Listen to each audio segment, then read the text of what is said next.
Ladies and gentlemen, people of the interbuts, welcome to episode 13 of the Super Grapple Bros podcast. We got a new camera angle for those of you watching on video. I am one of your hosts, Murpho, and I am joined by your other host, DMurph. And we are here to talk about video games and wrestling because we are two brothers who used to work at WWE and just so happen to love both video games and the wrestling. Them wrestles, them grapples, or them two guys in tights. Sometimes and they're sometimes oiled up and they're sweaty and they throw each other around and grab each other. I don't want to talk about it. Let's just move past it. Anyway, no predictions or results for us to go over as far as once.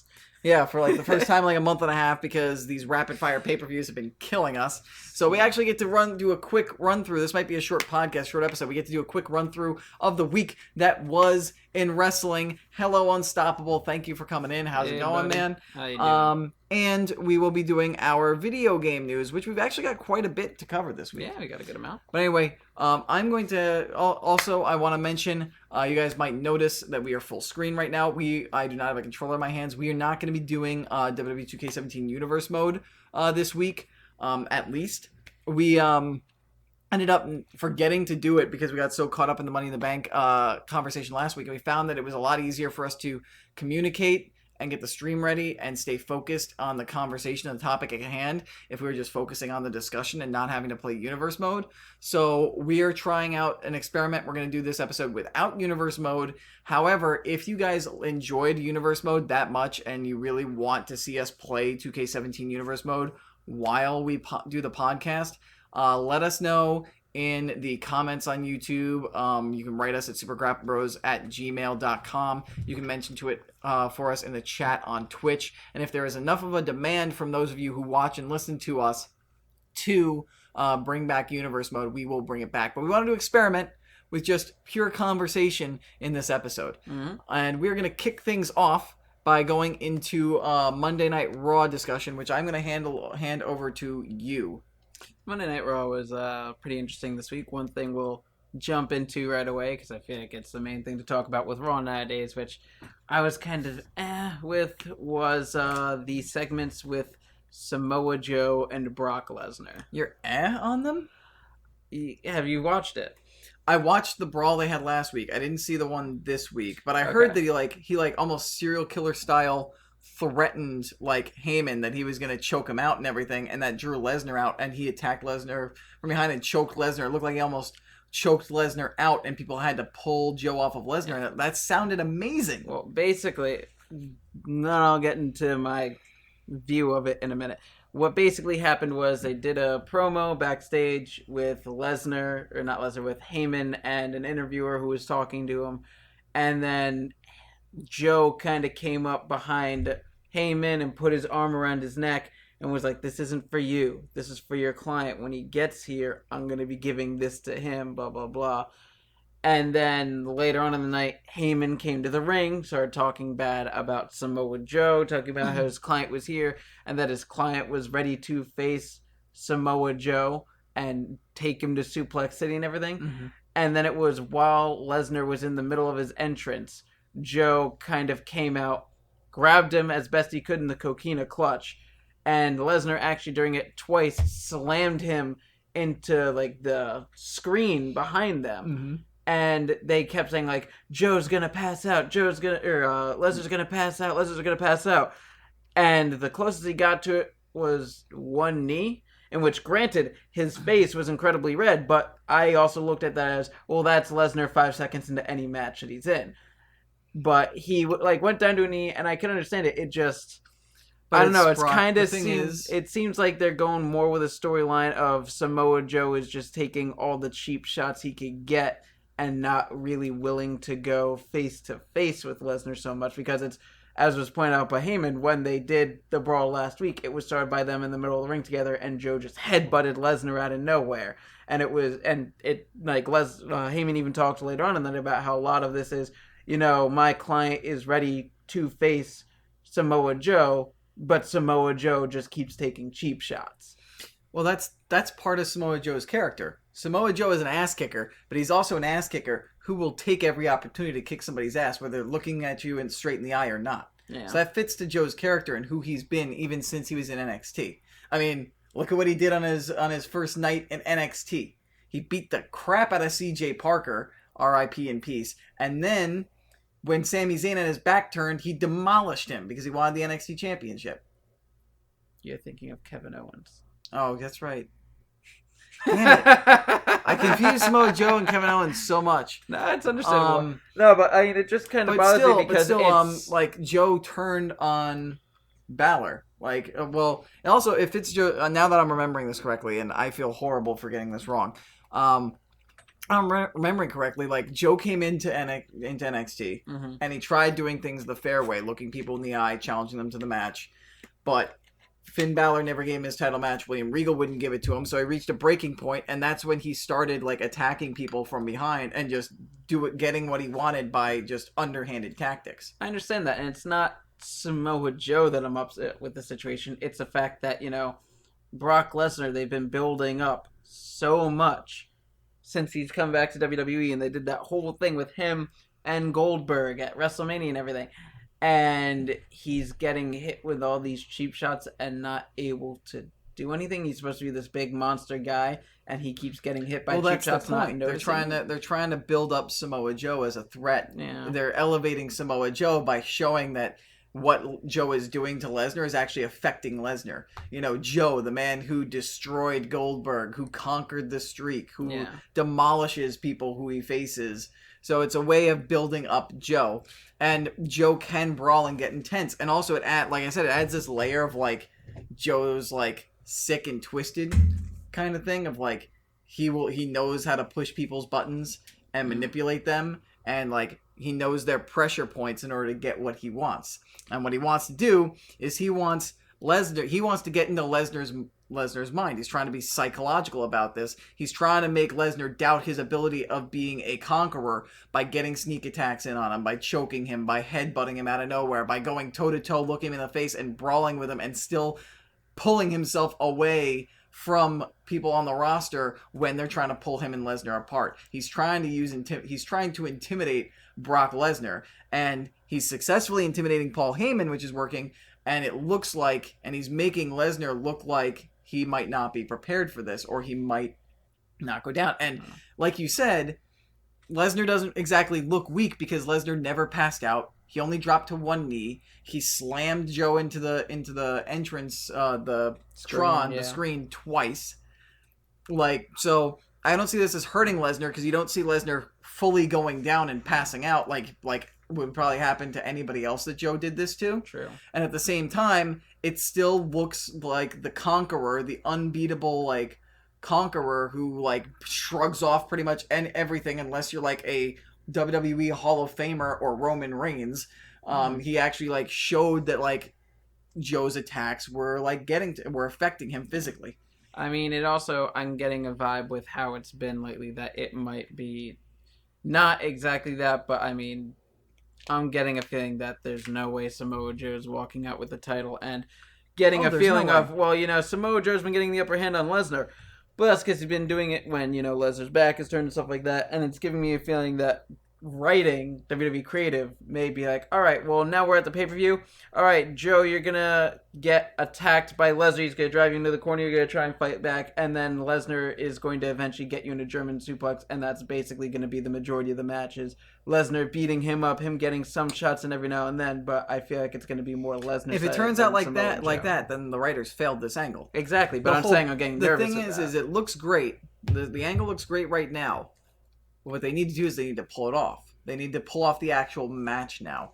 Joe has to be... And there's still one more Raw left for Lesnar to get his you-know-what in. Well, you'd think he'd be in. They would have announced that he'd be there by now, but... Who knows? Maybe he is going to show up, but it's not going to be announced because maybe he will jump Joe, or maybe he will come out when Joe's in the middle of a promo and they don't want people to know that he'll be there. That's true. For kayfabe reasons. Joe, Lesnar still has 1 week to get back at Joe. True. And get the momentum in and show some weakness in Joe. And the whole point of this match should be Lesnar doesn't lose, but Joe rocks him. and quite a few times. And there's maybe one point where you think Lesnar might lose. If you can accomplish that, if you have one false finish where it looks like Joe might win, then that's a successful match. Because you don't hurt Brock because he didn't lose and he didn't look too weak. But you make Joe look like gold because he went toe-to-toe, face-to-face with the Conqueror and came this close. True. And, like, shook him. Yeah, it's true.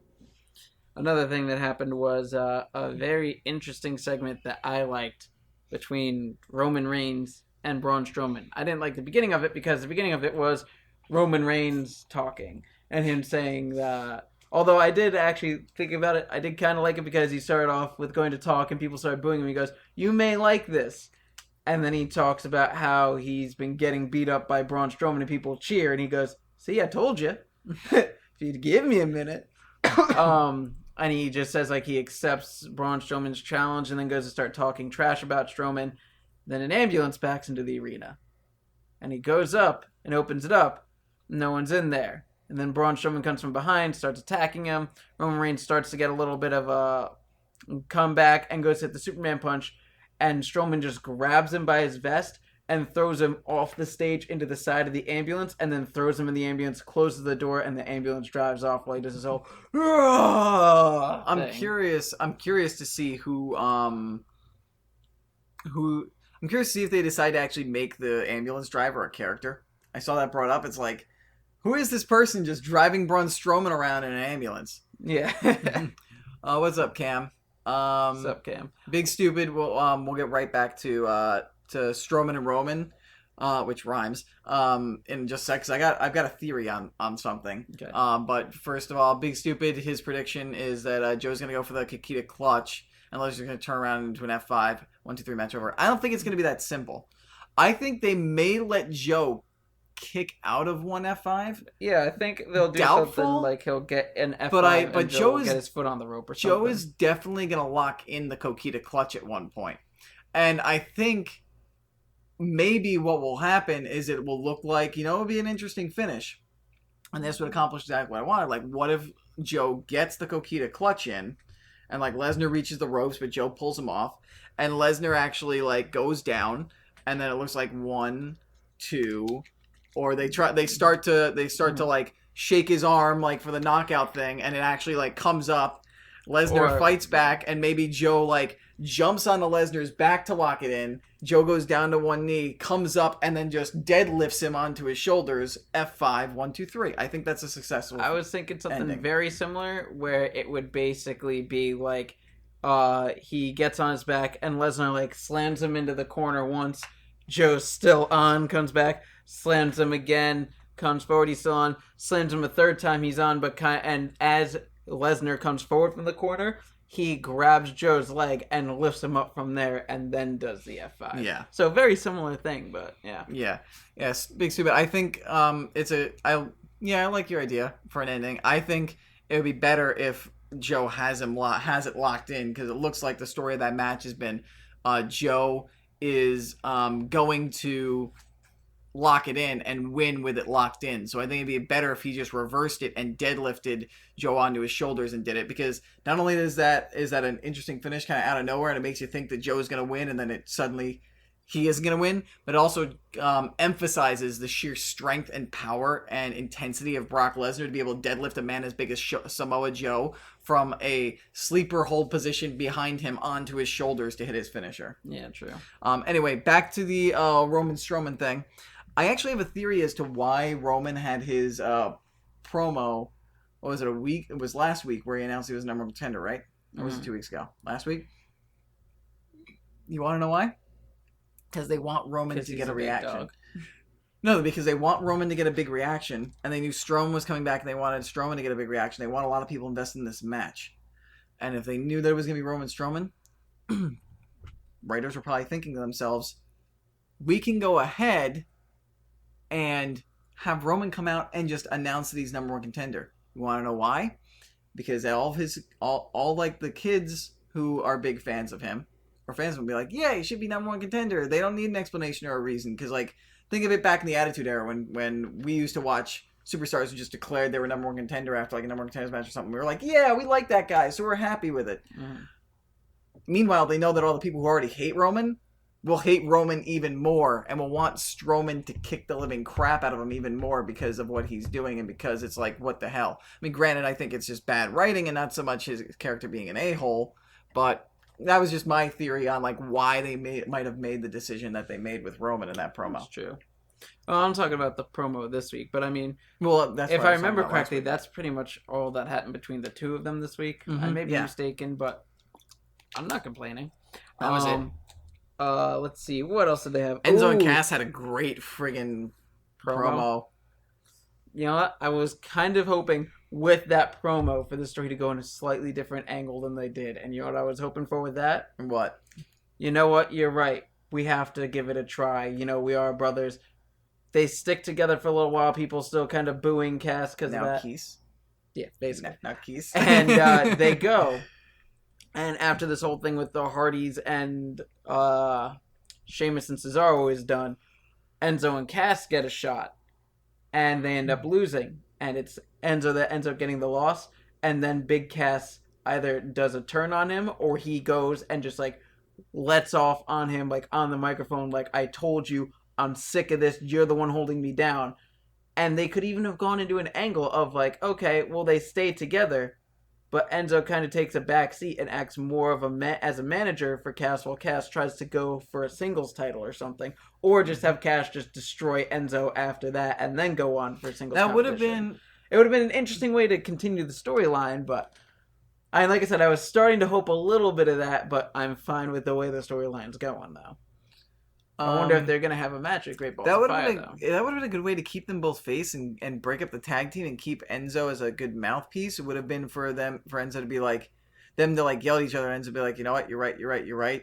I'll just manage you instead. Yeah. But, no, and I think the whole him turning on him, I think that would have echoed DIY a little too much. Like losing a title match in like a big event and then one dude turning on the other. Yeah. Blaming the other guy. I mean, the only reason to be different, though, is because they've already had this whole thing happen, and it's, all right, we're going to give it one more try. And like I said, I would prefer the angle of, all right, you know what, you were right, we've been trying, and I'm just not good enough, but you do have the skills. I talk a lot, let me help you in that regard as best I can, and they go for Cass trying to get a singles title. But as far as with DIY, it was that kind of just came out of nowhere, as opposed to this where it's like you know what's going on with them and it wouldn't be as big of a surprise. Yeah. Kind of thing. And it's not a matter of, with this, it's you're holding me back. With that, it's if I'm gone, you people want to replace me, so if I'm going, he's going too. Those are the two big messages between that. But yeah. Well, what we got is pretty good, and the cast looks great. Yeah, I hope they do good with Enzo. Both of them. Yeah, I hope that there's stuff for Enzo at the end. On the other side of a tag team broken up, and the quality of a promo, Goldust and R-Truth. I'm enjoying it. Personally, just because it's really going back to the original Goldust, and part of the reason I like it is because of the quote-unquote match they had. I love how Goldust is going back to more towards his original attire. And I love that they have the cameraman wearing the all gold in the ring. And he's beating down R-Truth and filming it like it's supposed to be a movie in the middle of LA. That's what I liked about it. I'm hoping that they, start doing better with it overall. But, I mean, I think Goldust himself is doing real good with this. Yeah. Personally. Because, I mean, with R-Truth, he just did like 2 promos in a row where he quoted the exact same movies 2 promos in a row. Yeah. Big stupid. I'm pretty sure the main event is going to be the championship match. I can't imagine Strowman versus Reigns being the main event again. Because, we got Lesnar on the card defending his championship. Yeah, especially since, they haven't announced the ambulance match as a number 1 contenders match. If they did announce that, I'd say maybe a possibility because it is a stipulation and would be number 1 contenders. But it's just listed as Roman Reigns versus Strowman and an ambulance match. That's about it. So that'll probably go on maybe middle of the card, maybe right before the main event, but the main event is probably going to be Lesnar Joe. I don't see why not, especially with the build they've been doing with it. Another thing they did was continuing with Miz and Ambrose with their storyline, and they had a nice match this week where it was Miz and, this hurts me to say a little bit, the Miz-tourage. The Such Entourage. a dumb name. The Entourage is a good name. The Miz-tourage. Awful. God, why? Why? But I 'Cause like now it everyone makes it in about it. Miz. Yeah. I do like everyone in it, though, but it was them versus... That's like if they changed the name of Evolution to Triple Hevolution. Tripolution. Yeah. No, but... Or Degeneration X, like Degeneration M for Michaels or something like that, or Degeneration Sean. It's like, no, don't Degeneration H. Mm-hmm. But yeah, they had it was Miz, Curtis Axel, and Bo Dallas versus Dean Ambrose, Heath Slater, and Rhino. Mm-hmm. And I really like that pairing because I mean you got a lot of the social outcasts in there. You've got the rivalry with Miz and Dean Ambrose in there. And I enjoyed what they did with the match. Yeah, and I'm really liking them building up these three as an actual stable and bringing them up as a faction, and hope to see it continue from here. And another thing I did not write down in the notes, but also happened, is they continued to build a feud between Tozawa and Adrian Neville, or just Neville now, with Titus O'Neil promoting Tozawa in a good little segment they had where Neville had a match and Tozawa was in the VIP section next to the ring. Mm-hmm. Another thing they did this week, I'm going to backtrack a little bit with Miz and Ambrose. They had Miz TV with the Baller brand. And apparently someone slipped up and used a racial slur. And so they're not being invited back anymore. From what I heard, he used the racial slur twice. Yeah. And I heard that was a thing, from what I heard, the LeVar Ball thing. I don't even know who LeVar Ball is, to be honest with you. No, he's a former basketball player, and his son is a first-round draft pick for the LA Lakers now. So I like... it was just like, I don't even know who these people are, and I heard what happened, and I was like, oh, Jesus. Yeah, and LeVar Ball was like, I'm a WWE fan, so this is my only chance to be on TV, so I'm going to do whatever I want. And he basically did like everything he could to sabotage the segment and put the focus on him. And one thing that I wanted to point out is they tried saying that Miz wasn't a champion. And I just remember my being like, whoa. I'm not always the biggest fan of The Miz.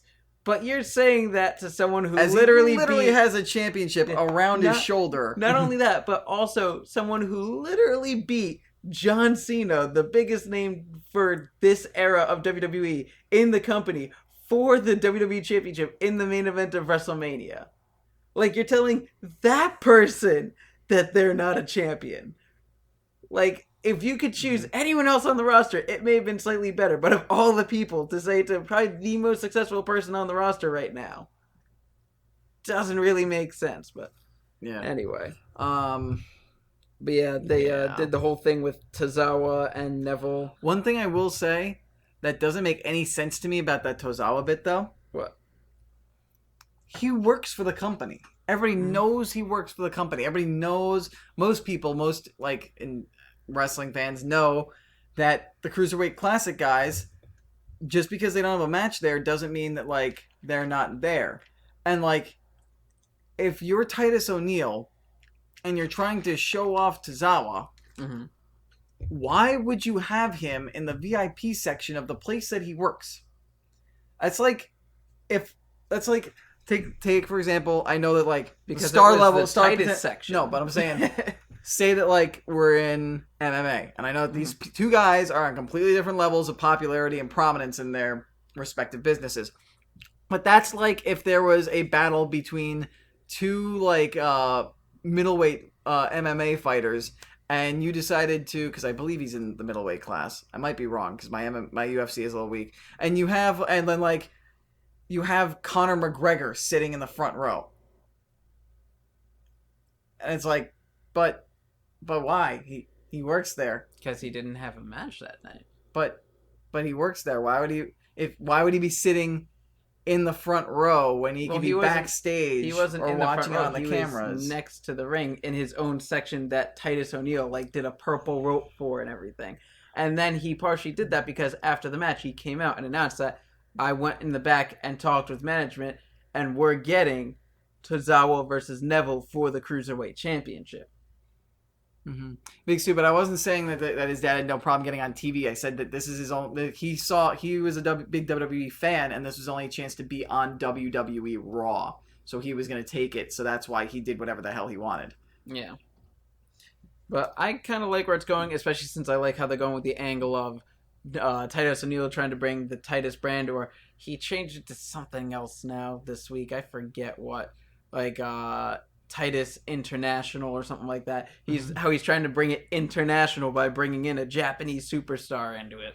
Mm-hmm. But I like how he was just like, come on, Tozawa, you want to join me? And Tozawa was like, no. And he's like, come on, you want to join me? He's like, no, I'm not sure. I don't know if I want to join you. And he's like, all right, well, I'm getting you a Cruiserweight title match anyway and doing all this promoting for me. And Tozawa was just like, well, I mean, okay. All right, might as well. But yeah, I'm enjoying the stuff they're doing with that. I hope they start to build more of a stable of that. I hope they start having Titus get even more people involved and start going after different championships. Mm-hmm. So we'll see where it goes. Do they do that, Big Stupid? That whole concept, that whole thing, like it's never struck me as like a thing. Like I feel like if it's done, it's done mainly. Was there? Yeah, I'm just like I feel like it's done mainly for publicity. Well, there's a difference between the takeovers. There's a difference between. Well, there's a difference. There's a difference because if you have Seth Rollins they're in a takeover for a big NXT Championship event. What about Drew McIntyre? That's because. Well, what about Bobby Roode? That's because they haven't been signed yet. They're being introduced. That's like saying. That's like having. Like say Hideo Itami and Cassius Ohno having a number one contenders match, and then Bobby Roode is just sitting there at ringside. It's like he's trying to watch the competition. I don't know. It's just this stuff happens all the time. It's someone trying to watch the other competition and getting in close to get a better idea of how they do things. I know, but it's called like, developing a strategy. It's just weird to me. It's weird to me because I'm like, you can watch that from the back, or like we know you're there, like we know you're already like there backstage because you have a match that day. Also, like, why are you up on? It's like it's similar to what you were saying with Lesnar and Joe earlier. Of yeah, Tozawa doesn't need to be out there, but he's out there. He's getting a closer look at the champ. And the champ doesn't like him and knows that he's eventually going to get a title shot. And he's getting in the champ's head by being out there and being around in his match. And he doesn't know if he's going to interfere or not. But the difference between those two things is that Tozawa was basically put there because Titus wanted him there, not because he wanted to be there. Why wouldn't he want to be there? Titus just said, "Go sit there," and because I'm trying to recruit you, please do this for me. And he was like, he didn't "Okay." Say that. It was just when they started. I'm exaggerating based on the situation of what the story is like with the current situation. I don't know. I just like commentary. I understand because like they're adding their commentary to that and their story. And like if you haven't been signed to the place, or if you're a former champion visiting a place, like I understand that. It's just I don't know. It's just. It's weird to me. Like, I understand it's not weird to you. It's not weird to a lot of people. But it's just something that I personally find weird. I understand, but I'm just saying it's from the idea of, I mean, they're doing it because they're trying to get a better look at things and trying to get more in their head. Yeah, I mean, they do the things where Dean Ambrose is having a match with Elias Hansen and The Miz is on the microphone. That's great for entertainment and everything. But in regards to getting in Dean's head, Dean doesn't really see him all the way at the end of the entrance ramp. And it's not really an in the head thing, and it's also kind of an idea of like, why do you have a manager next to the ring instead of on the microphone? He sees him and he knows he's there if the writers want him to see him and know he's there. So, but most of the time, but anyway, we're spending way too much time on this because we're spending a lot of time. No offense, hey, no offense to Tozawa and Neville and Titus. I like their stuff, but we got a lot to get through. We can't be spending. We need to move on from the cruiserweights. Right. I know Rollins and Balor did something, but the only thing I can remember is I think Balor or. Wow, Wyatt did some kind of promo. Nobody cares, really. Because Rollins isn't talking like his typical character, and Wyatt's just spouting off nonsense that everybody knows Wyatt's not going to be able to back up. Yeah, and one thing that they did, though, that I liked, which I've been wanting them to do for a while, is Rollins faced someone, I can't even remember who, but he faced someone in a match that Kurt Hawkins. And the match ended with Rollins hitting that new finisher of his, so we finally get to see it again, and see that it's very powerful and everything. Yeah, that's something they've needed to do for the last month. They finally actually put it in a situation where they could show it off. Exactly, that's what I've been saying is, why not 1 week throw him in a match against someone like Kurt Hawkins and let him win the match by doing his finisher and then do a promo or something. And they finally freaking did it after like 2 or 3 months of hyping it. Big stupid. I do not hate the cruiserweights, by the way. That is a lie. Have you That's right. It's the have you been writers watching- that hate the cruiserweights. If you've watched or listened to this podcast, you know that whenever we talk about like pay-per-views and review them, I'm almost always the highest. Like one of my the cruiserweight matches are always on my top list of the best matches of the night. So that's nonsense. Blasphemy. One of my 2 favorite things WWE has done in recent memory is the Cruiserweight Classic and the UK Championship Tournament. Yep. Cruiserweight Classic was amazing.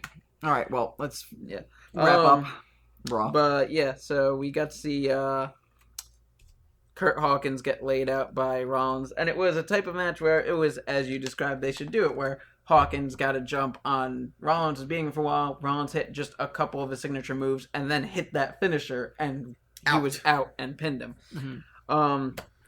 What did they do? Oh yeah, then they did Finn Balor and the Hardy Boys versus Elias Sampson, Sheamus, and Cesaro, Which I heard was good. Yeah, it was a good match. I honestly don't remember who won though, because I watched it on Tuesday. Mm-hmm. And oh yeah, that's right. Hardy's and Balor won with a coup de grace off the top. Mm-hmm. It was a good match. There wasn't much in development of story there other than, Sheamus, Cesaro, and Samson were all sitting in the ring, and Samson went to sing one of his songs, and then the Hardy Boys came out and interrupted. But other than that, wasn't really anything story related. Just a pretty good match overall. Mm-hmm. And we had a women's gauntlet to end the Hardys one, which you remember anyway. Yeah. And then the final match was a women's gauntlet match to determine the number 1 contender. I enjoyed Sasha Banks. Yeah, that's one thing that I was like, okay. So, as soon as the match started, I just went, okay, Sasha's winning. And the reason why is because the match started with Bayley coming out, and then Nia Jax came out. And I said, watch, Nia Jax is going to make it all the way to the end, and then Sasha's going to be the last one out, and Sasha's going to win. And that's exactly what happened is Nia just ran through the entire women's division just to have Sasha Banks come out at the end and end up beating her, and barely. So. That's good from a writing perspective for Sasha, because it doesn't make Sasha look weak, and it protects Nia because... And it makes Nia looks like a beast, because she went through, I believe it was Mickie James, what's her name? Dana Brooke and Emma, all in a minute each, if that. Jesus. Which, Emma, I actually was okay with the way they did it, because she got in the ring, hit a bunch of stuff very quickly, and then Nia just happened to catch her and give her the Samoan drop. I will say, I do like the fact that it seems like the Raw writers are being careful with how they write and book Emma.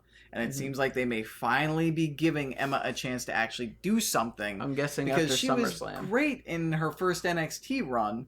And then they just muffed her character completely when she moved up to the main roster. And then she was just starting to build up steam in NXT again, and she got hurt. Well, I believe she came back to the main roster, was there for a week or two. People loved it, and then she got that back injury. Mm-hmm. But, it was good overall. I am very big on Nia Jax. I think she's very good. I really want to see her get that title eventually. I don't think it's time yet. I think the way they're going about building her up, though, of her being just a monster destroying everyone is good. Yeah, because that's what Nia is best at. That's what she was best at in NXT. Yeah, and I'm kind of getting a feeling like they might be building for Nia versus Alexa at SummerSlam. Because they keep doing on and off with the two of them. Unless they want to do a Fatal 4-Way and toss Bayley and Sasha in there, but I don't know. Which I wouldn't mind, but we'll just have to wait and see what they do. Speaking of Bayley, she was eliminated first by Nia Jax. They are not doing well at protecting Bayley. Yeah, but they had a good long section of the match before that happened. It was basically they had a nice long match, and I kind of look at it as if they happen to have a singles match, then Nia just happened to come out over Bayley. That's where I think it's negative on the rest of the division, because she had a good long match with Bayley, happened to beat Bayley, and then she just plows through 3 other people and then goes up against Sasha. You can understand Dana. Mickey, yeah.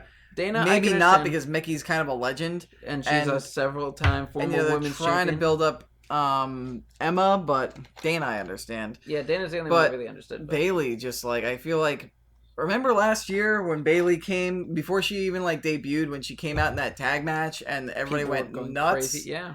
And now it's like they really handcuffed her with this Bailey can't get extreme or can't get tough. Are you ready thing. for this? What? The rumored idea for Bailey for SummerSlam, which if they do this, I think will, honest to God, kill the character. Don't 100%. tell me they're gonna turn her heel. No, worse than that. The rumor has it that right now, the storyline for Bailey going into SummerSlam is that she's never kissed a boy, and they're gonna pair her up with someone. Rumor has it right now it might be Corey Graves. She'll have a big match at SummerSlam, and after the match, have her first kiss. Are you kidding me? That's a rumor. I hope to God that is not the story. She is a grown woman in her 20s. Exactly. What the hell? Like, you would never do this with a guy. Exactly. Unless it was like James Ellsworth. But this is Bailey. This is like your potential biggest star in your division. And the closest I did to that was with Daniel Bryan, and it was, I mean, his virginity.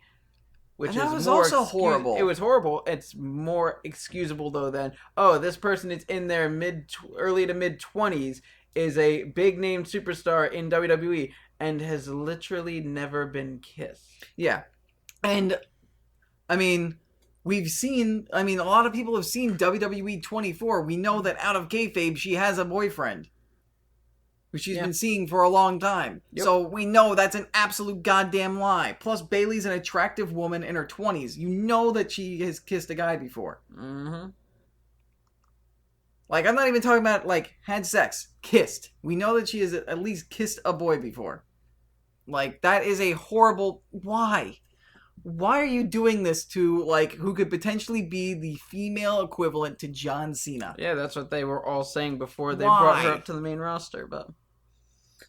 Whatever. They're doing good stuff with Nia Jax. They're doing good stuff with Alexa I swear to God, like, this is the last day of June. June has been the month of, like, destroying the women's division. Like, except for something we'll get into in a little while. Yeah. Because that wraps up Monday Night Raw. Is there anything noteworthy that happened on SmackDown since I'm still boycotting it? I'll go through it. There was something notable. There was the second winning Money in the Bank. Money in the Bank 2, Electric Boogaloo. Money in the Bank, second take. Money in the Bank, can we get history right this time? Question mark. Whatever tagline you want to throw onto it. But that was at the end. Things started off with a Usos versus Hype Bros tag match, which, if I am correct, if the Hype Bros won, they would get a tag title match. Of course, they did not win. The Usos beat them. And then, I believe New Day came out and was like, you know, you guys kind of cheated and, like, walked out on us and didn't, and, like, we had you beat. So, we want another title match. Similar to the idea of how when Miz lost to Dean Ambrose or beat Dean Ambrose by disqualification, he was just like, to Kurt Angle, I technically won the match. I deserve another chance. And he was like, well, you're right. You won the match, so I'll give you another chance. Yeah. Going on that same basic logic.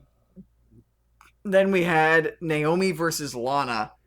And you want to talk about, we were just talking about Bailey and destroying a character. Holy crap. The match went about a minute long.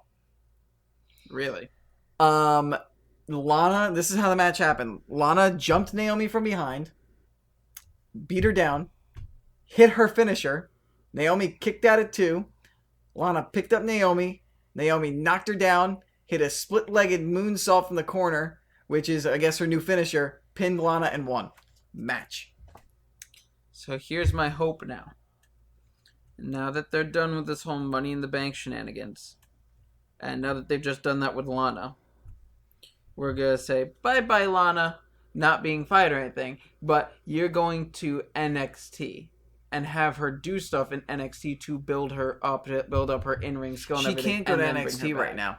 She can't. Why? Because with her experience, she would get eaten alive against the likes of Ember Moon, against Nikki Cross, against Billie Kay, against Peyton Royce. There are too many. Like, the NXT women's division is now super strong, just as strong as the divisions on Smack. Well, strong as far as superstars with wrestling chops. Well, that's as what I'm SmackDown saying. and Raw. Not necessarily throw her on NXT TV, but I'm saying bring her down to the Performance Center, make her officially a part of NXT, have her do training like all the others do in NXT, and eventually bring her onto the NXT roster, or eventually bring her back to the main roster, but get her some more training I would say maybe time. have her do NXT house shows. That's still, I'm saying, like, the training aspect of NXT is the main thing I'm focusing on. But not like have her on TV at NXT. Yeah, exactly. But good God, like, you have Lana kick out of Naomi's old finisher a week ago.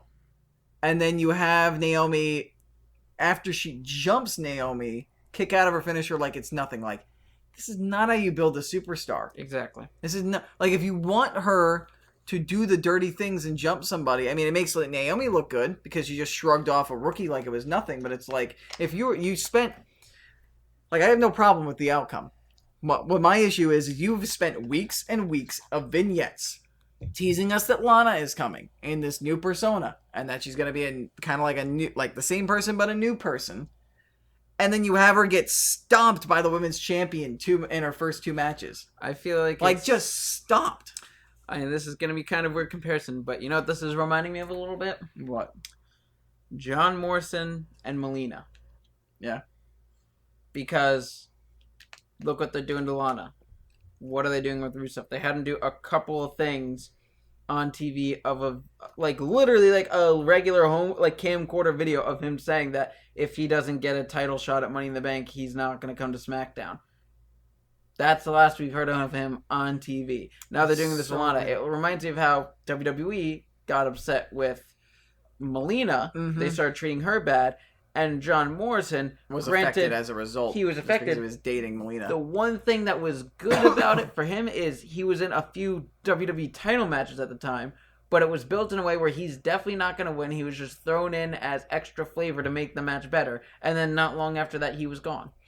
Yeah, it was like what? Like, WWE, what are you doing? What are you doing? Lana is a very good, has a lot of charisma. She is very attractive she's a very attractive young woman. She used to be a model.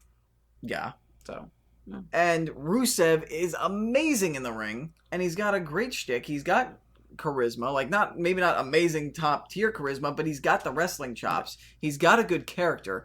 Like, you could inject so much life into SmackDown with these two people, and you are keeping Rusev off. And as far as I know, it's not because of injury. He's just off for no reason.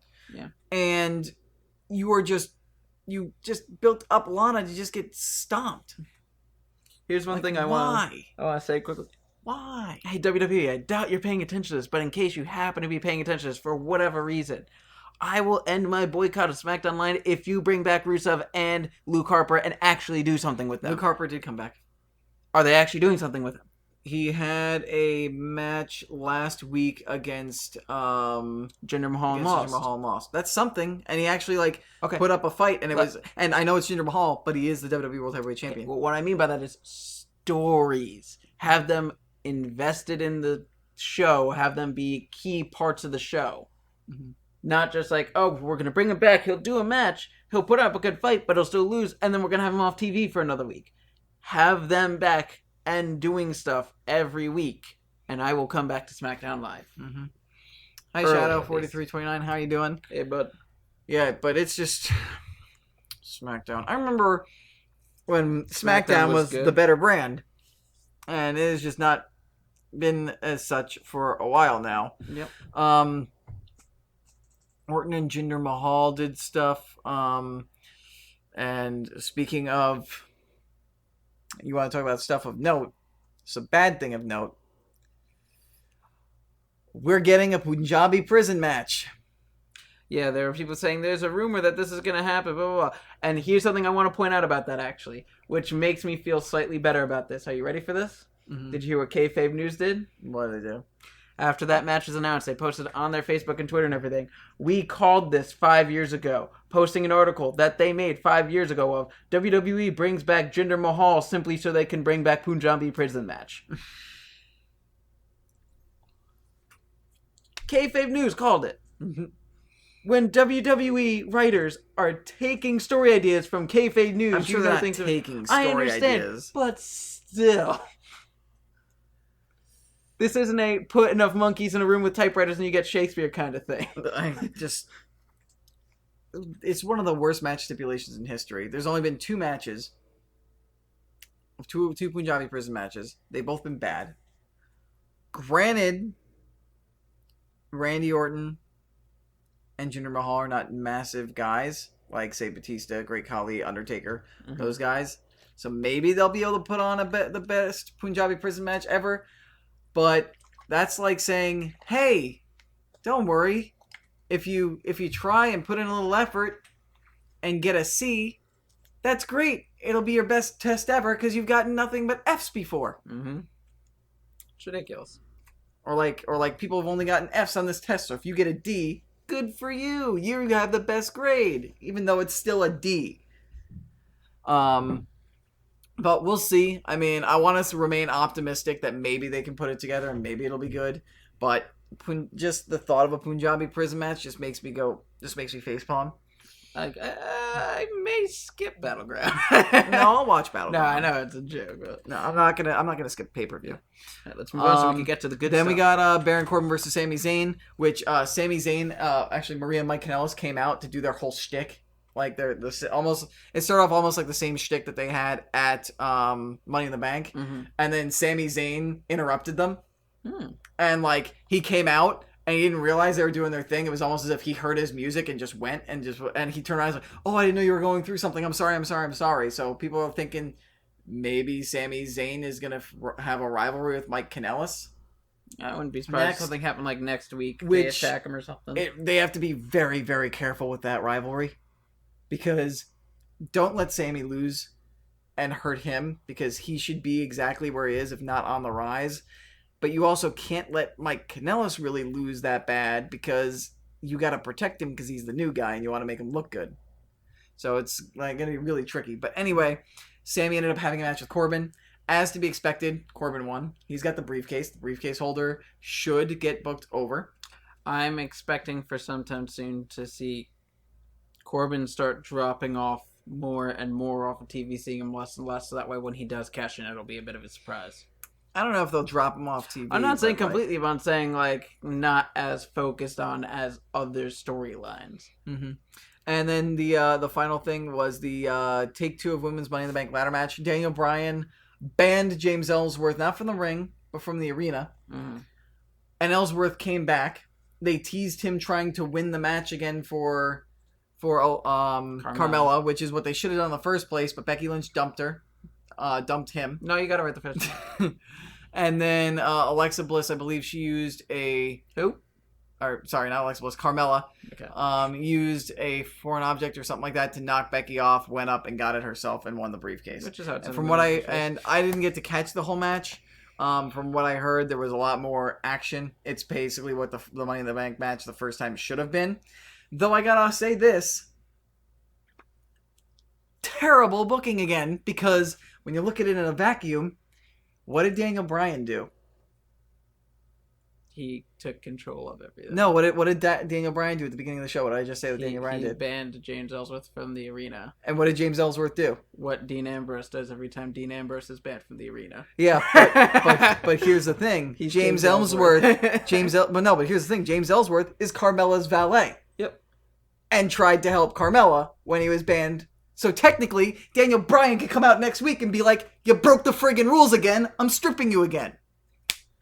That's the logic that should be used there. It's like, I banned you from the arena so you wouldn't interfere in the match and help Carmella win. You came into the arena, disobeyed my orders, you interfered in the match, and almost won for Carmella because of it. And because she won in the end, you could technically argue it was because you kept Becky Lynch from winning. So, boom, strip you again. Let's just hope that this ends with James Ellsworth being fired from SmackDown Live. Yeah, like that would be a good thing to do. Because we might end up with the way you're describing this with Money in the Bank, Take 3 at Battleground. Yeah, because it's like, I mean, this isn't like an outrage like the first Money in the Bank match was. It was just like a logic. Felix, hey, how's it going? And thank you for the host, my man. Thank you very much. Yeah, so it's not like a angrily enraged thing, but it's more of like a logic and trying to think along the lines thing. Because if Daniel Bryan ejects James, if somebody ejects a valet from a match, technically that means if that valet comes in to help the person that they represent, that means that the person gets disqualified or is discredited or should not win. The one thing I will point out as how they do the rules usually, he was not banned from the match. He was banned from the arena, and the fact that he was out of the arena and came back of his own free will and got in the match is not Carmella's fault.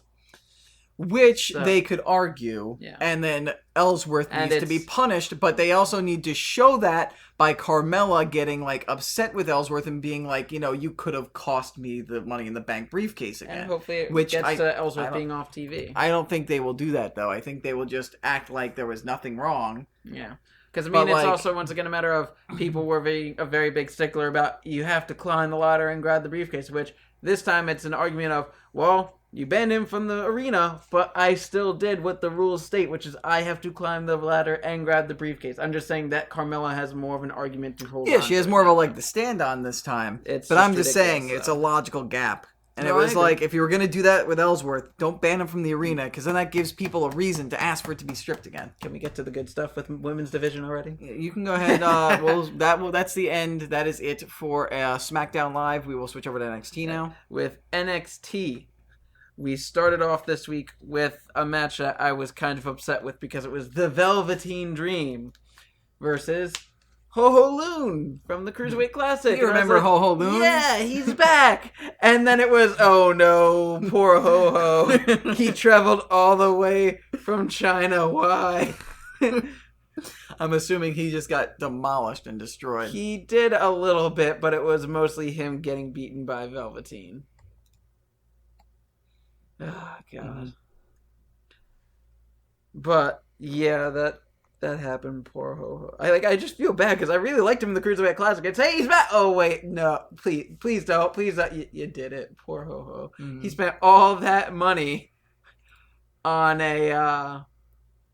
He spent all that money on a plane ticket to come to WWE, to Florida, to be in a match. Sure, and I know, but still, it's like he had to go on that long plane flight to do that, and then it just, you wrestled for 3 minutes. Does Ho Ho Loon still live out there, or is he, like, living in the States working the Indies? I'm pretty sure he's still living out there because he started the scene in China.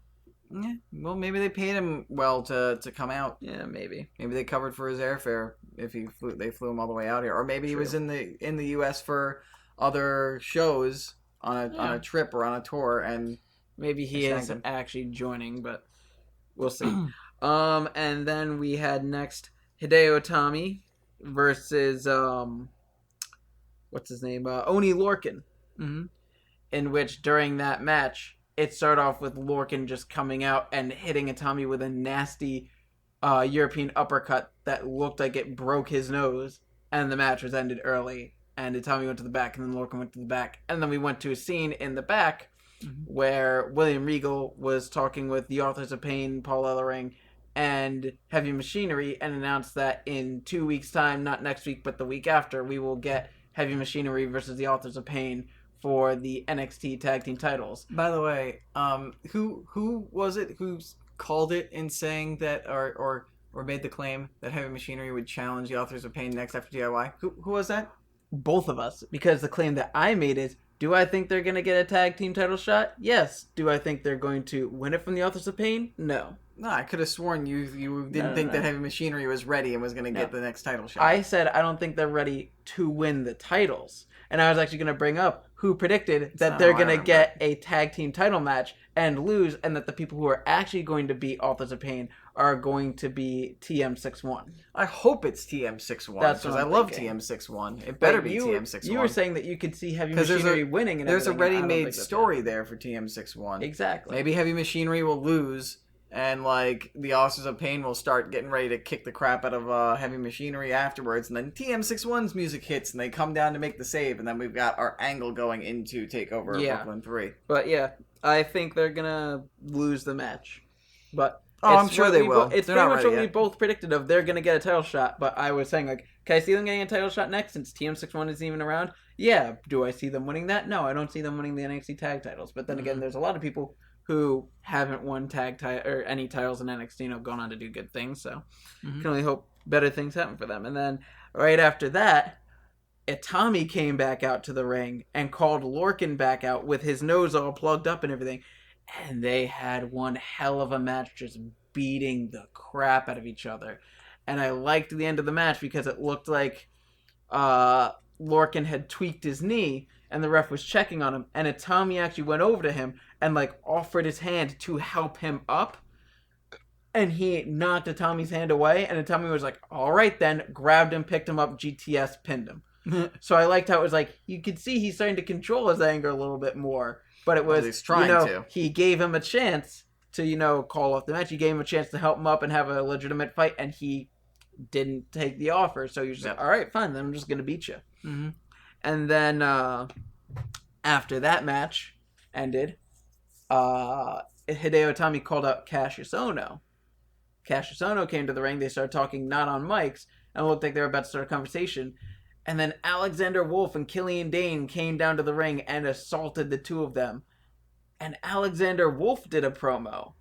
Really? Yeah, now? he did a promo where he was talking about how they don't like friendships and false friendships and blah, blah, blah, and how they're following Eric Young, their leader's master plan, the maestro, Eric Young, and that they're going to work together, and that the first chord of his masterpiece is with Nikki Cross winning the NXT Women's Championship, and that led by the end of the end of the night that turned into a problem. Yeah, and then what's Plan B?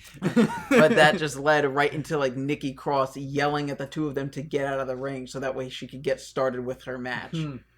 And then they had that NXT Women historic first ever last woman standing match for the NXT Women's Championship, and my God, was that good. Was it the first ever last woman standing match? Yes, Didn't Bayley and Sasha Banks have a last woman standing match? No, they had. Oh, that was the Iron Woman match. Yeah, they had the first ever Iron Woman match, but this is the first ever last woman standing match, and it was good. I gotta watch it. Like, there were 2 parts of the match, or technically 3 parts of the match, where one opponent or the other got slammed onto literally a pile of like 10 chairs. So, can you tell me about the part when Eric Young came out and just blasted Asuka with something, and then Asuka was down for 10, and then Nikki Cross won the title? No, this is not SmackDown's version of the match. This is what actually happened, and they showed how you do a historic moment for women. Like, with Asuka, with how she's been going lately, I've been kind of like, all right, well, we know what to expect with her, and she's going to win, like, easily, blah, blah, blah. This match, there was at least 3, if not 4 times off the top of my head that I could think of where she got hit with something big by Cross and was down, and literally just barely got to her feet by 9, and her initial, like, instinct reaction was as soon as she got to her feet, turning, looking at the ref, seeing the ref say that she's up, and then turning to Nikki Cross, and just like trying to get ready to continue fighting. And it was just it's good so storytelling, good. And it's a good way to build up another legitimate threat to Asuka. And it fits to Nikki Cross's character, because Nikki Cross, she's a psychopath who is almost kind of masochistic in a way. Which and like is another thing I want to point out. And like, if you notice, every match she's battled Asuka with, she's learned more and more about Asuka and lasted longer and longer and longer, to the point to where now she is battled and knows Asuka and her fighting style so well, and is just developed well enough to where she is now, in addition to Ember Moon, a legitimate threat to the NXT Championship. And another thing I liked about the match is there were several times where they would do like a kind of close up on Ember Moon or not Ember Moon, Asuka or Nikki Cross, and you could just see them smiling, and it was in a way of, this is good, come on, bring it, I can take more, let's do this. And like, you could see that they were loving the fight between the two of them, and that they did not mind giving it all they got in that match. And do you want me to spoil how the match ends, or do you want me to keep that quiet? I know Asuka won, so you can go ahead and tell me how. Nikki Cross was setting up to do something off the top of a ladder onto Asuka through a table that they had set up by the announce area. As she got to the top of the ladder, Asuka got up, punched her a few times, and superplexed Nikki Cross off the ladder, with both of them crashing through the announce table, and Asuka got up at the count of 9. That's how you do a goddamn women's title match like that. First time. It was So You good. don't cut it to like 10 minutes and then have a man win it. You do that. You build story. You build character. You bring the intensity. You have them go balls to the wall. You show that women are not afraid to do the dangerous stuff that men do. It was so good. And one other side note, or two side notes I want to point out quickly. The attack at the beginning of that match, or before the match started, has led to next week, one of the matches is going to be Alexander Wolf and Killian Dane versus Cassius Ono and Hideo Itami in a tag match. And they're probably going to lose that, and Itami's going to get pissed off at Ono and probably attack Ono, or we're going to get the tension that's going to fuel that rivalry. But one thing that has happened with Asuka now, she's broken a record. Some people say it's a record. It's not really. It's not the same exact thing, but she has now held the NXT Women's Championship longer than CM Punk held the WWE Championship for. She has passed she's 434-day mark. Is that longer than the New Day? Holding the tag titles? Not entirely sure. But I know that she did just pass CM Punk's 434-day title reign. Okay. Granted, they're for different championships. But I want to point out also that not only has she held the title for that long, but even since before that, she has yet to be defeated in NXT. Yeah, she has the longest winning streak in wrestling history. Exactly. So, this is how you do historic things with women. Come on. Main roster just needs to get with the program. Seriously, though, it's getting bad. But yeah, that was basically it. And as I've pointed out before, if you don't really watch NXT, try and watch this show. It was really good. And watch the next couple weeks, because next week we've got Bobby Roode defending the NXT Championship against Roderick Strong. And then the following week we've got the Authors of Pain defending the NXT Tag Team Championship against Heavy Machinery. And it looks like it's going to be a good couple matches and a good couple weeks of NXT coming up. And that just about does it for wrestling this week. Yes, and we're going to make our transition. Actually, one thing I want to point out quickly that I almost forgot. What's that? Raw and NXT are both showing up SmackDown. Are they? Because Raw had the first ever women's gauntlet match. It was the first ever one of those. And they did that very well. And then NXT had the first ever last woman standing match, and they did that well. So the only one who's done a first ever women's match in the last couple weeks and not done it well is SmackDown. And they had to do it again on SmackDown. They had to do a repeat, and they didn't even do it as well as they could have there. They did it adequately. Like, they did it better, but I'm saying they could have done even better by not having James Ellsworth involved at all. But yeah. Also, in just non WWE stuff, wrestling stuff that's going on, shout out to Cody Rhodes for winning the ROH World Heavyweight Championship from Christopher Daniels this week. I have always been a huge fan of Cody Rhodes, and I am excited for when he hopefully eventually down the road comes back to WWE and takes the company by storm. Cody was one of my favorite dudes to see backstage when I worked at WWE, and he was one of the coolest guys to just like shoot the shit with. You know what I just remembered? What? I just remembered when Cody Rhodes first came to WWE and we went to the Royal Rumble. Yeah. And you wished him good luck. I never told him that actually when we worked backstage, that when I was backstage there, because I felt like that was too marky of a thing to bring up to him. But yeah, funny enough, like way back at his first Royal Rumble in 2008 at Madison Square Garden. Was it 2008 or 2007? Yeah, it was 2008. Okay, that was the one that Cena won. Okay. After coming back from injury. God. We went down there and we went early to see the wrestlers because we were huge giant marks there. Yeah, and it was our second I wrestling saw show, Cody, yeah. and Cody was coming up from the parking garage and walking out. I said, "Hey Cody, good luck." And he said, "Thank you." Like just a simple thing.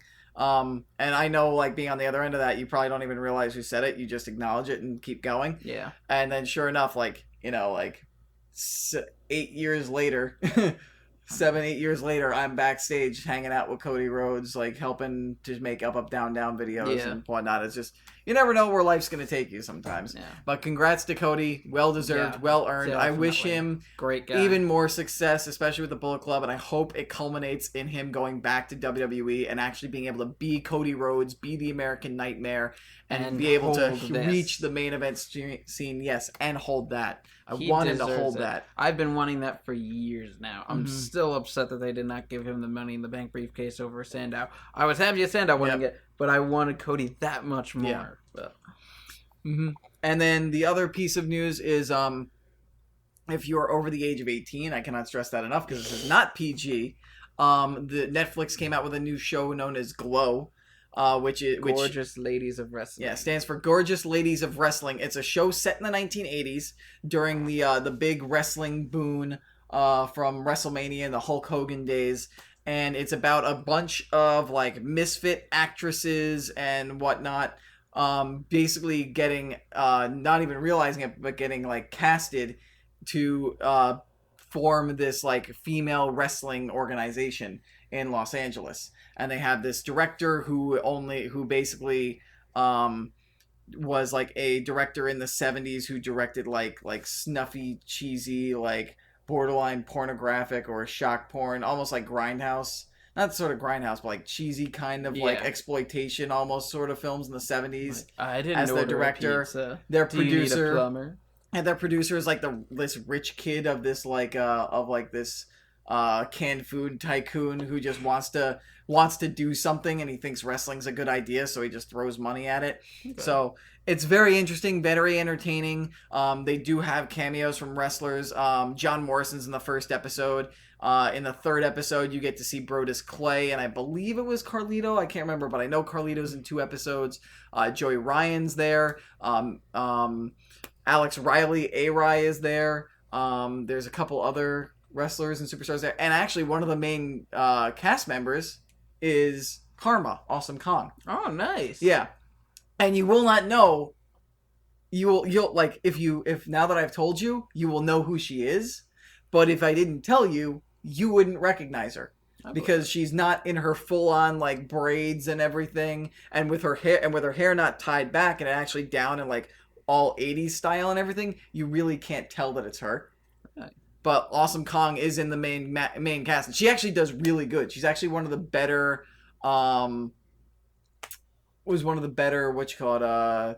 actresses on the show. Like, I actually really like her role.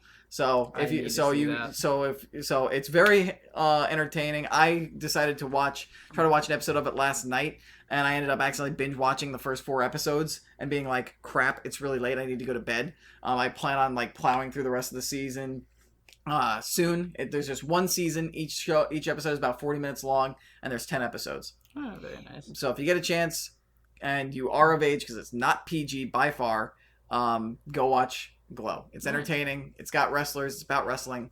Good stuff. And Felix, just want to say, it's sad that TJP did not wrestle in his hometown, but I mean, with the way WWE's been lately, he probably would have lost. Because the only person like the last year who's won in their hometown is Rich Swann. Even Randy Orton lost in his hometown. Exactly. With his father ringside. Mm-hmm. Anyway, video game news. Vigigames. Them Vigigames. The biggest news of the week comes from Nintendo. Surprise, surprise. Remember that NES Classic that nobody could get their hands on and had a lot of really good games? And it was rumored that after they discontinued it, that the SNES Classic was on its way, and sure enough, Nintendo did announce that it is indeed coming. Mm-hmm. The SNES Classic is on its way. They promise that they're going to have a higher stock based on the aggravation over people who couldn't get an NES Classic, like these two strapping young men right here. Yep. But good luck getting a hold of it, if you can. I want to pre-order it, but I don't know if I'm even going to get a pre-order, because some people in certain countries or in certain states or certain places where pre-orders have gone on are already trying to scalp pre-order sales for their pre-orders for $300 or $400. Yeah. And the reason why... One thing that Nintendo has said is that they are going to have a lot more of the SNES Classic made than the NES Classic. And they better, because if you look at this game list, you're going to understand why it's going to be such a hot commodity.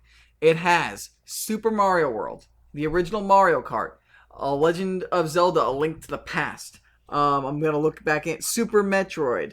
I'm trying to look at all this stuff because some of it is the original F-Zero. We've got Kirby, Final Fantasy 3, which is Final Fantasy 6. It's Final Fantasy 3 American, which means it's Final Fantasy 6. They have friggin' Final Fantasy 6 on this.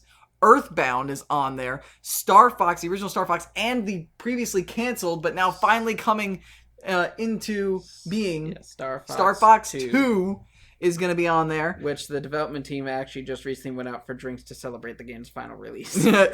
Yoshi's Island. Contra 3, Secret of Mana. Like, there's some of the greatest JRPGs of all time are on this. Mega Man 10 is on here. Castlevania 3, Super Punch-Out, Super Street Fighter 2, Turbo Edition. Wow. Like, this is like almost like a who's who. Super Mario RPG is also on there. This is like a who's who of SNES games or just classic retro games. There's so many games on here that I haven't played or haven't beaten that I want. The only thing I don't remember that I want to bring up is how many games did the NES Classic have on it? I can't remember, but this has 21. Yeah, I feel like the NES Classic had a good amount more on it.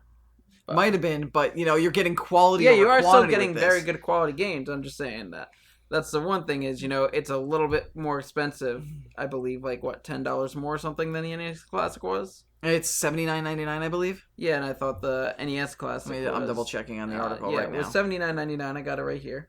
But I believe the original NES Classic was $69.99 or something like that. Yeah. But, I mean, it's still going to be a good deal. It's just I hope that they have enough and that we'll actually be able to get a hold of it. Mm-hmm. Yeah, and the NES class, and also the what is it? They're gonna be selling. I believe they have. It's gonna come with two SNES controllers and an HDMI cable, a USB charge cable, and an AC adapter. And that makes it easier to play the multiplayer games because they didn't do that with the NES class. They only gave you one controller, and made you buy the second one. Yeah. So basically, the NES the controllers. You're paying the $10 to get the extra controller. Yeah, basically. You pay the extra the $10 difference. You're getting the extra controller. It's basically the same. Would have been the same price either way. You're just getting them both in the same package now. Yeah. Comes out September 29th. I highly recommend if you can get your hands on this, spend the money because the quality of classic retro games on here is insane. Yeah. Just good luck to everybody trying to get one. Yeah, seriously. One other thing that I'll go into quickly that was tied into that is with Star Fox 2 coming to the system, it was revealed as to why Star Fox 2 was originally canceled to begin with, and that's because when they were going to be releasing the game, what's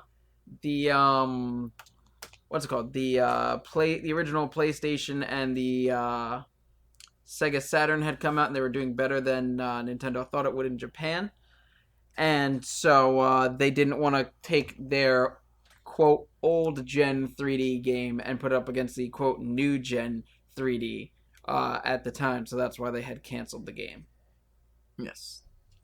But now we'll finally be seeing it. I know they've had a bunch of like alpha versions of the game out there in the past on emulators and stuff, but now we will finally get a full on reveal of the game. Yes, indeed. And Felix just pointed out, which I did not see on our notes, but yes, it got announced last night. I actually did not hear about that. This got announced last night or this week. I believe it was part of the WWE game content creators, such as Luigi PS3, Dank Ops, Pulse, formerly known as CM Pulse, Tony Pizza Guy. They all went to... love that name, Tony Pizza Guy. Yeah, they all went to the 2K Studios to grill the devs on 2K18, what their thoughts are, what they want, which is kind of weird considering how late in the dev cycle the game is. You'd think they'd do that, before they start doing that shit, but whatever. But anyway, it seems like part of the whole trip there was that they were given the exclusive news, and they were given the exclusive news and the ability to reveal the news, and the fact that Kurt Angle is going to be the pre-order bonus for WWE 2K18. So if you pre-order, I believe there were two versions of Angle, so I am just looking it up.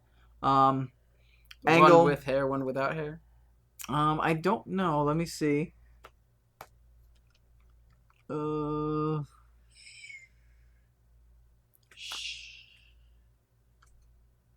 It doesn't say on this report, but I know there are apparently two versions of Kurt Angle that you will get with the game. I'm assuming one with hair and one without hair. That so one earlier in his career and one later on. Maybe not that early. Maybe you'll get two bald, but maybe it'll be like right after that or older.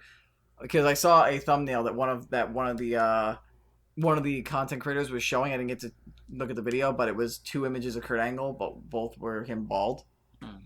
I So wonder if they'll have in the creator thing what he wore not long after he first had his head shaved, of that little wrestling mask thing with the wig underneath it, and if you could put that on him. but yeah, this is kind of a no-brainer because, Kurt finally came back in the WWE fold as a GM of Raw, so it's cool to have him in there. I think it would have been cooler since he's now with WWE officially if he was like actually in the game proper instead of a pre-order bonus. That'd be nice. But yeah, if you, I'm pretty sure he'll, even though he's a pre-order bonus, they'll probably treat him like most pre-order bonuses over the last few years with WWE games, where if you don't pre-order the game, you can still download them. You just have to buy them as a separate DLC kind of thing, kind of deal. Because that's what they did with Shinsuke Nakamura. Like you were able to buy him eventually with the NXT pack or as like a separate. I wasn't a DLC. fan of the way they did that because it was $10 for 3 or 4 wrestlers, and I was like, I don't need to spend that much money for that little of the game. All right, so it looks like Felix clarified the versions of Kurt Angle that you will get is him in ECW, like that right was before probably he one left, of my favorites. where he was the wrestling machine and he wore the mouth guard and he was all like intense and had the Super black intense tights, and, like beating the crap out of people. And then the typical traditional Olympic hero from the Attitude and ruthless and beginning of the Ruthless Aggression era in WWE, which was when he was at the height of his career. Yeah. Well, height of his WWE career. Yeah. Yeah, he wrestled for TNA longer than WWE. Yeah. Unfortunately, in my opinion. Oh, that's another thing I forgot to mention. What? I heard that apparently Impact Wrestling bought out Global Force Wrestling and is bringing that into the Impact fold. We'll see if that does anything good or if that's just the end of Global Force Wrestling. Global Force Wrestling was, for those who don't know, was Jeff Jarrett's thing, which never really took off. No, it did. It just did mostly live shows. I didn't really go for televised. I did mostly live shows. Well, the idea of Global Force Wrestling was supposed to be that it was going to be an internet thing, I believe. That was Jeff Jarrett's original vision. That was going to be an internet thing that was going to showcase promotions from all over the world on the Global Force Wrestling website. And then I don't think that it ever panned out like that. Yeah, probably. But we're getting our wrestling in our video games, so let's just keep moving on with our video game stuff. Next, we will go into PUBG. PUBG! Everybody knows I love my PUBG. I'm a fan too. Haven't played it, but seen a lot of it. Got my sub emote from PUBG. Nice. Car fail. Do you have the Twitch logo on your butt? I do have the Twitch logo on my butt, and on my boots, and on my shirt, and I have the Twitch logo on my face. There you go. I got the Twitch Prime stuff because I purchased Twitch Prime. Anyway, PUBG released an update yesterday, which if those of you guys caught my stream last night, you will have seen me play the update. If you haven't seen it, just go on over to the past broadcast thing. Yep. Go to my videos, go to past broadcast. It's right there. Go check it out. I played it last night, and the update included the new bullpup rifle, the Groza, which has a ridiculous firing rate with little to no recoil, which is why it's only in drop crates. Yeah. If you're lucky enough to get it, it's in cargo drops. There's the thank you to Unstoppable for showing off the emote. Yep. It's almost as if I did that on purpose. Yeah. So they lowered the spawn rate of scars, which wasn't too low because I was coming across scars. I was coming across more M16s, which M16's still a good gun. Yeah. But the scars are still like not horrible as far as the limited spawns. However, they really decreased the drop rate of the UMPs, which I really, really liked.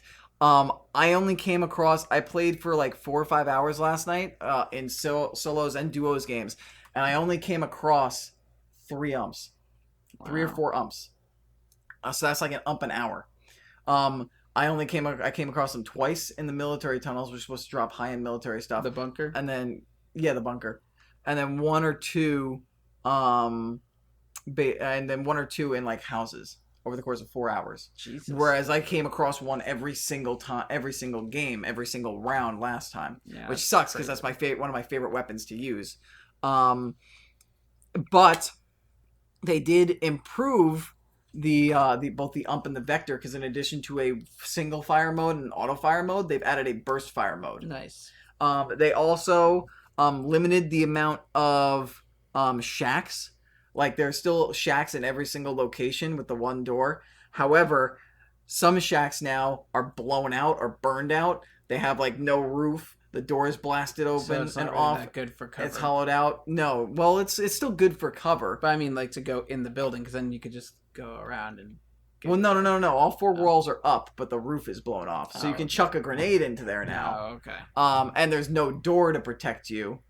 So people can just run in. And the loot, from what I've noticed, isn't as good in those. And there's only one place where the loot can go. Because normal shacks, you've got the picnic table inside the shack itself, and the garbage cans behind them, or the barrels behind them, can all have the potential to spawn loot. Yeah, one of my favorite things I've seen with one of those shacks is I watched a game where 2 people were chasing someone else. The person hid in there, and then they ran in there and punched the guy to death. And then someone saw the 3 of them go in there and just went and mowed them all down with a machine gun after they had a little punch fest there.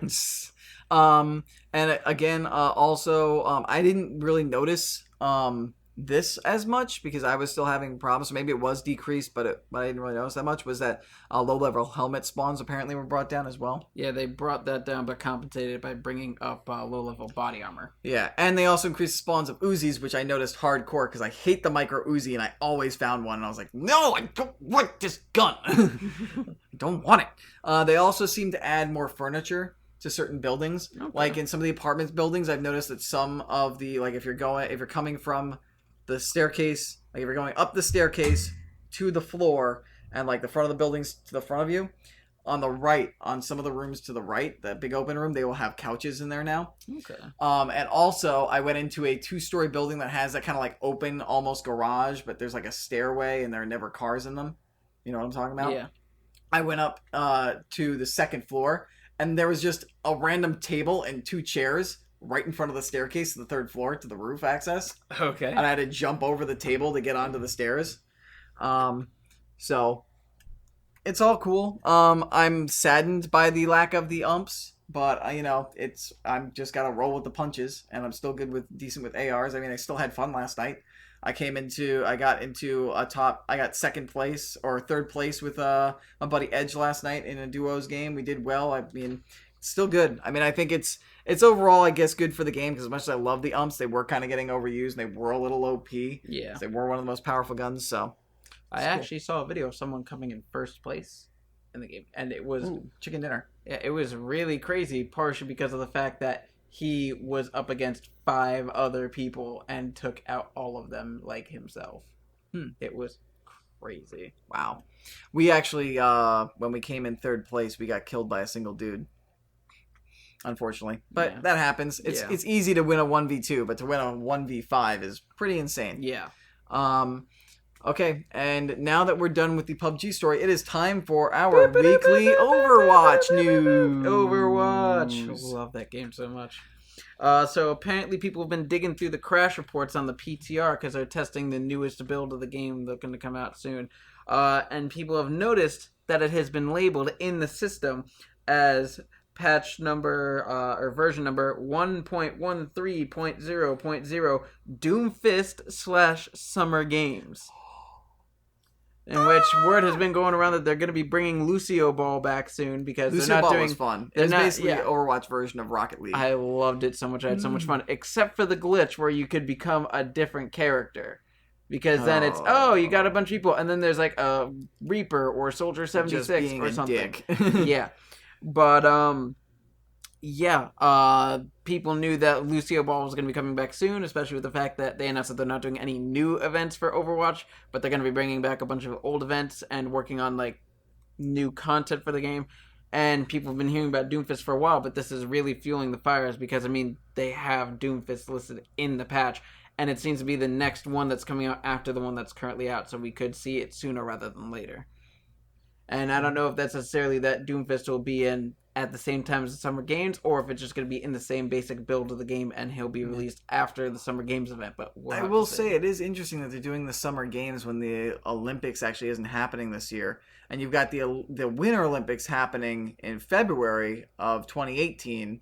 So it's like, are they going to do a Winter Games? And are they going to do this every year when there aren't Olympics? So is there going to be a Summer Games every summer and a Winter Games every winter now? Or what I'm guessing is they might do like the Summer Games where they do Lucio Ball and stuff, and they might add something for hockey related. Because I mean, remember, 2 different skins of Lucio. Well, I mean technically 4. Him as a are hockey player, player and him as a soccer player. So it wouldn't surprise you if they did like a hockey game version of Lucio Ball at some point, because they said that they're not Like, doing any maybe they new took- events, but they're going to be Maybe they took working on it. Lucio Ball and just reskinned the ball as a puck, and you're just still playing as Lucio, and you're just trying to voop the puck to Yeah. massive nets on the side, and it's just an ice rink instead. Or it could just be a same basic idea of the game, just a little bit different. Because I mean, with Lucio Ball, you could have the ball go all the way up and over and stuff like that. They could do one with the puck where it just kind of bounces all over the place, and do that Kind of as like air hockey kind of thing. Yeah, and do that as a separate game mode as well as Lucio Ball at the same time, so you get a little bit more variety, and people still get the game modes that they like to play and everything. But the whole announcement about Doomfist, it's really fueling the fires, and people are really waiting for that to come out. Yeah. Come on, So Doomfist. hopefully Doomfist, and hopefully it's voiced by Terry Crews. Yeah, that's what people are really hoping for. So moving on from the weekly Overwatch news, a little bit of a sad story today. Co-founder of Arcane Studios, Raphael Colantonio. Yeah, sorry about the improper pronunciation. Sorry, Raphael Colantonio has just left the company after being part of the studio for 20 years, saying, "It is time for me to step out and spend some time with my son and reflect on what is important to me in my future," which I understand, because if you're a co-founder and that high up in a company, Takes a you lot have of your time. no free time. So power to him for recognizing that and being like, you know what, I want to spend time with my family. I want to make sure that I'm there for my son growing up. Yeah. So for those of you who don't know, Arcane Studios is the studio that has run and developed the Dishonored franchise. So Dishonored 1 and Dishonored 2, and also created Prey, which just came out this year. Yeah. And they also apparently do a lot of work with like ZeniMax and stuff as well. Mm-hmm. So, quick story there. Mm-hmm. And then the final news story that we have is that the Game Critics Awards came out, and apparently the big winner of E3 was Super Mario. Mario. Yes. Yeah, Mario Odyssey. in general won because Super Mario Odyssey won a lot, and then so did Mario and Rabbids Kingdoms. Well, I've heard good things. Kingdom It looks like a family-friendly version of XCOM. Yeah, apparently XCOM 2 devs are excited to play the game. That's a good sign. When the people that you are taking inspiration from praise your game or show excitement for your game, that's cool. Yeah. So it's really cool, and apparently this was the year of Mario as far as E3 goes. I mean, awards. I'm not surprised, because the Mario vs. Rabbids, it could have been really dumb, and it actually looks really fun. Yeah. And Mario Odyssey looks amazing. And the one thing that is making me kind of like about it is like it beat out games like Assassin's Creed Origins, which I find kind of crazy in the action games like category. I find that kind of crazy. True, but when you look at what Assassin's Creed Origins is doing, they changed some things up, and they did some things that improved on the current formula. It's like, that's cool.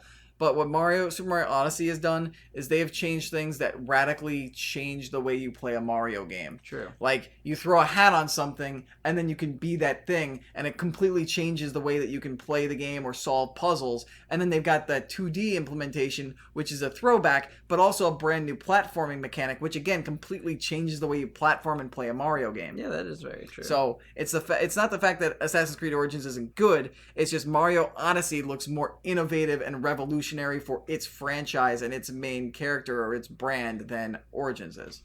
That's true. Going. Just yawn at Super Mario Odyssey? No, I just yawned at being incredibly tired from having 3 children. Suck it up. Well, with Guess I that, might also be tired from just being so good and having to hold this title over my shoulder. if your shoulder's getting sore, Hashtag you know, longest reigning. I can just take that. Don't worry. You're Hashtag and still hashtag You're longest only gonna reigning. have it for 2 more episodes, so you're getting a lucky bonus because we had a week. And besides, I still campaign the fact that I am the rightful champion. I got screwed. I'm sorry, who's Miss Money in the Bank? I got screwed. Who's Miss Money in the Bank? James Ellsworth. No. James Ellsworth. Carmella is Miss Money in the James Bank. Ellsworth. Carmella. After the rematch, he is.